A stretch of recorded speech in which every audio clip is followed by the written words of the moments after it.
In 1976, a gritty, low-budget boxing movie shocked the world and launched an unknown actor into superstardom. Rocky wasn't just a film, it was a cultural explosion.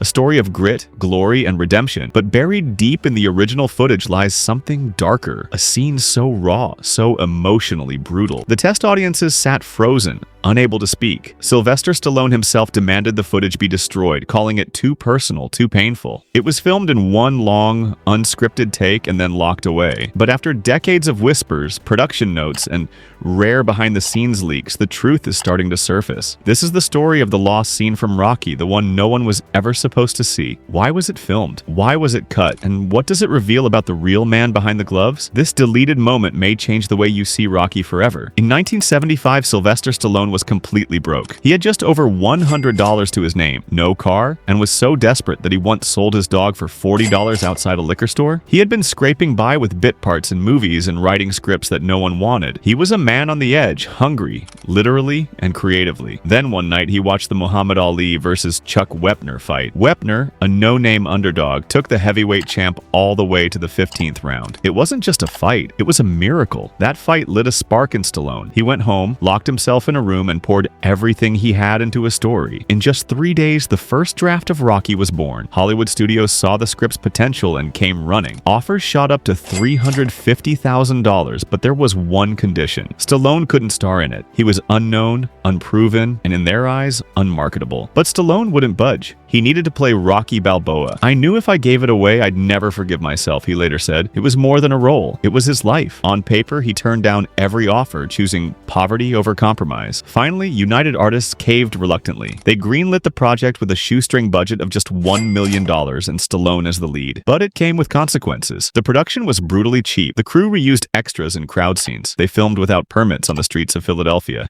stealing shots before cops showed up. Stallone's real dog Co appeared in the film after he bought him back. The cast wore their own clothes. The famous jog through the city was shot guerrilla style while real people looked on in confusion. The filmmakers were constantly cutting corners, but the passion behind the project was unmistakable. Rocky wasn't just fiction, it was a reflection of Stallone's real-life struggle. A story about a man who had nothing but believed in himself anyway. At the center of it all was Stallone, gritty, broke, determined to prove he could go the distance. What no one knew was that in the middle of this underdog tale, one scene was filmed that showed just how deep the pain really ran, and it never made it into the final cut. During a cold night shoot in Kensington, one of Philadelphia's roughest neighborhoods, the crew set up for a scene unlike anything else in the script. It wasn't in the original drafts, it wasn't part of the montage, it wasn't even a fight. It was something deeply personal. In the shadows of a brick alleyway, Rocky finds a dying homeless man slumped beside a trash bin. The twist? This wasn't just any man. It was an old rival. Someone Rocky had boxed years ago in a small-time amateur fight. Someone he had once beaten. The man is barely conscious, bleeding, frostbitten, shaking. Rocky kneels beside him, overwhelmed. And then he begins to talk for nearly 5 minutes straight. Stallone delivers a raw, emotional monologue. Unbroken, unedited. He talks about failure, about being forgotten, about how fighting was the only thing either of them ever had and how it still wasn't enough. Says maybe the wind that lifted him is what sent this guy spiraling. It's gut-wrenching. The entire scene was improvised. Stallone drew from his own darkest memories, his time living in a bus terminal, sleeping on park benches, selling his dog. Crew members watching from behind the camera went completely silent. One assistant director later said, "Sly dropped into this place of raw, brutal honesty. It felt like we weren't shooting a movie anymore." The cameraman allegedly wept while filming. There were no punches thrown, no training montages, just pain, humanity, guilt. It revealed a side of Rocky that was rarely seen again in the franchise, a side filled with doubt, shame, and the unbearable weight of survival. Stallone had reached deep into his past. What came out was too real for comfort. When they played the scene back on set, everyone agreed it was powerful. It didn't fit the hopeful tone the rest of the film was building toward, but Stallone wasn't ready to cut it yet. He thought it could stay, that maybe it was important for audiences to see where Rocky really came from. But after one private screening, everything changed. What was supposed to be an emotional highlight became a creative nightmare, and the decision to remove the scene would come down like a knockout blow. When the now infamous alley scene was first shown during a private rough cut in early 1976, the room fell into an eerie silence. This wasn't a room full of strangers, it was a trusted group of studio executives, producers, and inner circle creatives. But the moment Stallone finished his monologue, kneeling over a broken man, voice trembling, eyes glassy, no one clapped. No one even spoke. What should have been an emotional climax left people uncomfortable. Some whispered it was too bleak. Others said it changed the entire way they saw Rocky. He no longer felt like a scrappy dreamer. You saw him as damaged, haunted. The scene was devastating in a way most people didn't expect. For Stallone, it was too close to home. It was too real, too much me in it, and it stopped being Rocky, he said. Years later in a 1997 interview, he wasn't playing a character anymore. He was reliving the lowest point of his life on screen. The line between fiction and reality had vanished, and Stallone wasn't sure if audiences could handle that kind of vulnerability, or if he could. After the screening, there were long conversations behind closed doors. The producers, Richard Zanuck and David Brown, agreed with Stallone's hesitation.